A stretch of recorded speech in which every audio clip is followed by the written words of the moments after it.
তাই আমার চোখে মনে হয় এটা উনি ভোটের জন্যই এসেছে।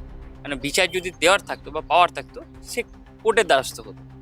এটাই হচ্ছে ব্যাপার। তো প্রধানমন্ত্রী এটা ভোটের জন্য এসেছে, এটা পরিষ্কার। এটা পিওরলি গেমিক ছাড়া আর কিছুই না। উনি চেষ্টা করছেন, উনি হয়তো একজনকে হারিয়েছেন, তার একটা মা স্বর্গ কিছু হারিয়েছেন।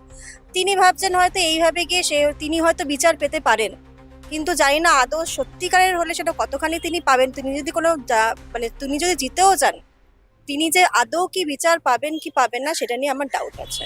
আমার হচ্ছে প্রধানমন্ত্রী ভোটের জন্যই এসেছে, ভোট নেওয়ার জন্যই এসেছে। এই পুরো রাজনীতির খেলা চলছে, কিচ্ছু না, এগুলো সব রাজনীতিরই খেলা। যেখানে যেখানে জোর, যেখানে টাকা, সব চাপা পড়ে যাবে, কিচ্ছু বিচার হবে না।